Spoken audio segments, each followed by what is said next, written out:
Bismillahirrahmanirrahim. Assalamualaikum warahmatullahi wabarakatuh.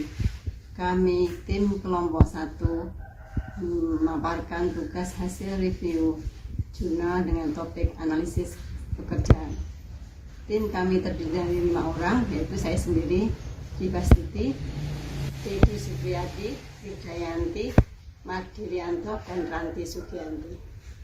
Baiklah, saya akan memaparkan hasil review jurnal yang berjudul Analisis Beban Kerja dan Kebutuhan Karyawan Direktorat Operasional Kantor Pusat BTP 8 yang ditulis oleh Bu Lestari dan Erlin T. Sugianti. Topik besar dari jurnal tersebut, analisis beban kerja dan kebutuhan karyawan dalam rangka efisiensi biaya dengan mengoptimalkan biaya tenaga kerja perusahaan. Metodologi di jurnal tersebut, yakni dengan menggunakan full time equivalent atau judul FTE. Hasil penelitian dari jurnal tersebut mengungkapkan bahwa terdapat ketidaksesuaian antara deskripsi pekerjaan yang telah dibuat oleh bagian SDM dengan kondisi di lapangan, dan untuk saat ini tidak relevan lagi. Secara umum, nilai FTE lebih besar daripada 1,28 yang menunjukkan bahwa itu overload. Beban kerja kasubag teh, sawit, dan pemupukan proteksi overload. Demikian juga stafnya, kecuali staf teh dalam kategori masih fit. Hasil analisis karyawan di direktorat tersebut sudah menggunakan waktu kerjanya secara optimal, yakni lebih dari 80%, tapi masih ditemui 1 karyawan yang sering terlambat. Kesimpulan dari jurnal tersebut menunjukkan bahwa deskripsi pekerjaan di dokumen masih terlalu umum, sehingga karyawan kesulitan memahami jenis pekerjaan yang dimaksudkan. Perhitungan beban kerja karyawan tergolong overload, walaupun bagian penggunaan waktunya sudah optimal. Jumlah ideal masih perlu sekitar 3 karyawan untuk mendukung beban kerja yang optimal. Keunggulan dari jurnal ini, yakni jumlah sampelnya representatif 81% dari populasi. Juga hasil penelitian ini bisa menyarankan jumlah ideal karyawan yang dibutuhkan. Sementara kelemahannya di pendahuluan masih banyak data yang berupa tabel dan gambar yang merupakan gambar umum perusahaan yang mestinya hari ini masuk dalam pembahasan. Implikasi dari hasil penelitian ini kurang dijelaskan sebagai saran agar dilakukan oleh perusahaan, yakni perekrutan karyawan yang lebih spesifik. Terima kasih. Akan dilanjutkan dari jurnal lainnya oleh teman lainnya. Terima kasih. Warahmatullahi wabarakatuh. Saya Didi Supriyadi ingin menyampaikan tugas review jurnal mata kuliah manajemen sumber daya manusia. Judul jurnal Analisis Pekerjaan Sumber Daya Manusia pada Lembaga Pendidikan Islam. Penulis Muhammad Rauf tahun 2018. Tujuan penelitian adalah untuk memberikan wawasan tentang analisis pekerjaan dalam siklus manajemen sumber daya manusia pada Lembaga Pendidikan Islam. Masalah dari penelitian ini adalah apakah analisis pekerjaan ini berfungsi untuk mengidentifikasi semua pekerjaan pada tiap sektornya sehingga para karyawan, baik pendidik maupun tenaga kependidikan, dapat mengerti job deskripsinya dan bisa menjalaninya secara profesional pada setiap jabatan yang diembannya. Adapun metode penelitian, ada beberapa metode pengumpulan data dan informasi seperti melalui observasi, kemudian interview, dan pengisian daftar pertanyaan atau kuesioner. Hasil analisis bahwa analisis pekerjaan dilakukan di awal proses manajemen sumber daya manusia, khususnya pada tahap perencanaan sumber daya manusia. Dalam fungsinya, hasil informasi analisis pekerjaan tetap digunakan dalam tahap-tahap selanjutnya pada semua proses manajemen sumber daya manusia. Kelebihan dari penelitian ini adalah menggunakan pendekatan kuantitatif dengan jelas, artinya dapat memberikan bukti yang jelas. Kekurangannya, meskipun data dan hasil yang dikumpulkan lengkap dan akurat, tetapi membutuhkan waktu yang cukup untuk mengumpulkan data-datanya. Demikian hasil review jurnal yang bisa saya sampaikan. Terima kasih. Assalamualaikum warahmatullahi wabarakatuh. Bismillahirrahmanirrahim. Assalamualaikum warahmatullahi wabarakatuh. Saya Mardi Rianto, izin untuk menyampaikan hasil review jurnal analisis pekerjaan. Tujuan penelitian untuk menganalisis faktor yang mempengaruhi perilaku pencarian pekerjaan informasi bagi sarjana baru lulus atau fresh graduate. Subjek penelitian adalah mahasiswa fresh graduate. Metode penelitian dengan menggunakan pendekatan kualitatif, pengambilan sampel dengan purpose sampling, responden 10 orang, dan teknik pengambilan dengan tata cara wawancara.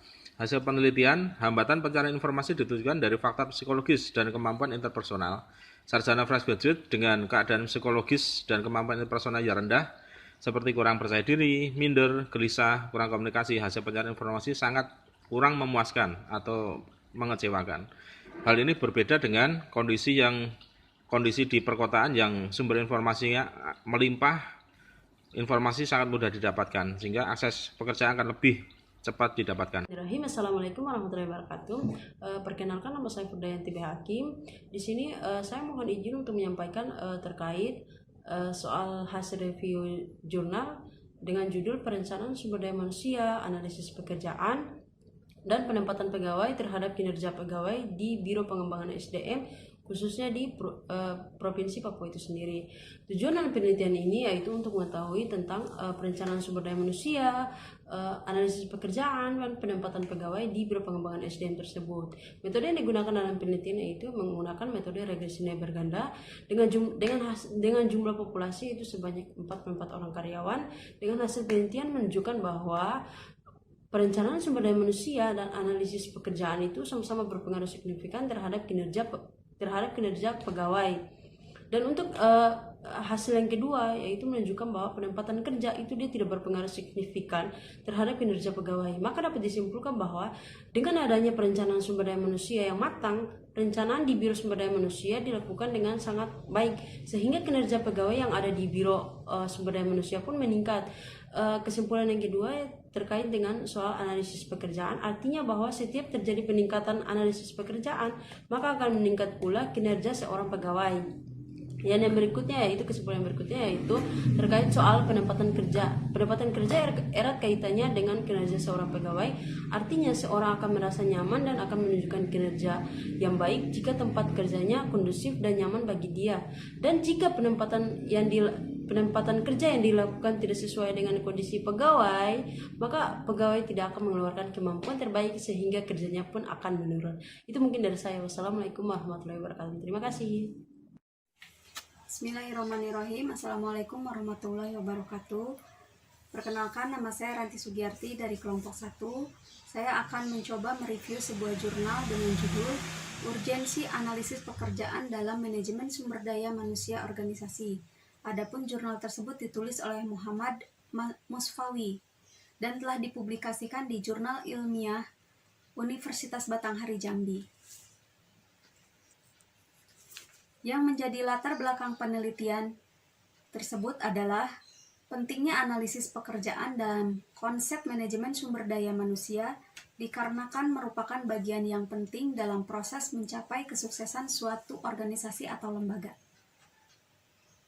Adapun tujuan dari penelitian adalah untuk memperdalam, mengkaji, dan menelaah literatur yang berkaitan dengan analisis pekerjaan yang selanjutnya akan disusun dalam bentuk artikel ilmiah. Metode yang digunakan dalam penelitian yaitu metode library research, yakni penelitian kepustakaan, dan teknik pengumpulan data dengan mengadakan studi penelaahan terhadap buku-buku, literatur-literatur, catatan-catatan, dan laporan-laporan yang ada hubungannya dengan masalah yang dipecahkan. Hasil yang diperoleh dari penelitian adalah peneliti ini membahas lebih dalam mengenai 1. Tujuan analisis pekerjaan, yang kedua manfaat analisis pekerjaan, yang ketiga langkah-langkah dalam menganalisis pekerjaan, yang keempat informasi analisis pekerjaan yang baik, yang kelima jenis analisis pekerjaan. Yang keenam, metode analisis pekerjaan atau jabatan. Dari hasil analisis penelitian tersebut, maka disimpulkan oleh peneliti sebagai berikut. Yang pertama, tujuan dari analisis pekerjaan adalah yang satu, untuk memperoleh tenaga kerja pada posisi yang tepat. Yang kedua, untuk memberikan kepuasan pada diri tenaga kerja. Yang ketiga, menciptakan iklim dan kondisi kerja yang kondusif. Sedangkan jenis analisis pekerjaan disimpulkan terdiri dari dua macam, yakni yang pertama, analisis pekerjaan tradisional. Analisis pekerjaan tradisional ini hanya mencari informasi sekitar 3 aspek, yakni tanggung jawab, kewajiban-kewajiban, dan kualifikasi-kualifikasi. Yang kedua yaitu analisis pekerjaan yang berorientasi hasil. Analisis pekerjaan jenis ini berasumsi bahwa uraian pekerjaan akan menjadi lebih bermanfaat jika uraian pekerjaan tersebut memperjelas harapan-harapan organisasi kepada para pekerja dan keterkaitan antara tugas-tugas, standar-standar, kecakapan-kecakapan, dan kualifikasi-kualifikasi minimal. Demikian review jurnal dari saya. Terima kasih. Wassalamualaikum warahmatullahi wabarakatuh. Sekian hasil review kelompok 1. Secara umum dapat diambil kesimpulan bahwa 1. Analisis pekerjaan dapat dilakukan pada awal rekrutmen dengan melakukan deskripsi dan spesifikasi pekerjaan. 2. Analisis pekerjaan juga dapat sebagai evaluasi beban kerja karyawan yang merupakan bagian dari analisis jabatan. Demikian, terima kasih. Assalamualaikum warahmatullahi wabarakatuh.